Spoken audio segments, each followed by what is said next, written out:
Hi all. இன்னைக்கு மதியம் லஞ்சுக்கு சிம்பிளாக அரிசி பருப்பு சாதம் தான் ரெடி பண்ணியிருந்தேன். நான் வந்து மேக்ஸிமம் அரிசி பருப்பு சாதம் செஞ்சேன் அப்படின்னா அதில் வந்து ஏதாவது வெஜிடபிள்ஸு கேரட் பீன்ஸ் அந்த மாதிரி, அப்படி இல்லைன்னா சுண்டல் பச்சைப்பயிறு இந்த மாதிரி ஏதாவது போட்டு தான் வந்து செய்வேன். பிளெயினாக பண்ணுறத விட இந்த மாதிரி நம்ம எக்ஸ்ட்ராவாக ஏதாவது சேர்க்குறப்போ அதோட நியூட்ரியன்ஸும் நமக்கு கிடைக்கும், அதே நேரத்தில் டேஸ்ட்டும் வந்து ரொம்ப நல்லாயிருக்கும். இந்த டைம் கருப்பு சுண்டல் வந்து ஊற வச்சு முளை கட்டி வச்சுருந்தேன், அதுதான் வந்து ஆட் பண்ண போகிறேன்.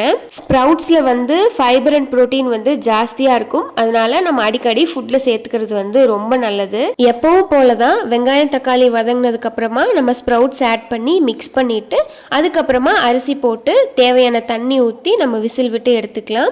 நம்ம அரிசிக்கு தேவையான தண்ணி மட்டும் ஊற்றினாவே வந்து போதும். வீட்டிலையே ஹெல்த்தியாக பீனட் பட்டர் வந்து ரெடி பண்ணலாம் அப்படின்னு சொல்லிட்டு பண்ணிகிட்டு இருந்தேன். ஆனால் பயங்கரமாக சொதப்பிருச்சு. என்ன மிஸ்டேக் பண்ணேன் அப்படிங்கிறதே வந்து தெரியல.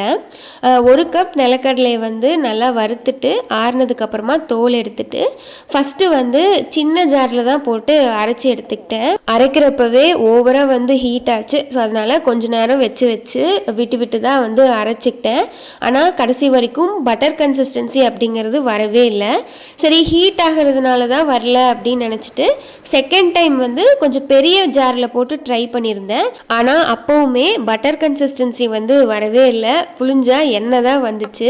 ஸோ இதில் நான் வந்து என்ன மிஸ்டேக் பண்ணியிருப்பேன் அப்படின்னு சொல்லி உங்களுக்கு தெரிஞ்சது அப்படின்னா கண்டிப்பாக கமெண்ட்டில் சொல்லுங்கள். நெக்ஸ்ட் டைம் வந்து அதை ரெக்டிஃபை பண்ணிவிட்டு நான் ட்ரை பண்ணி பார்க்குறேன்.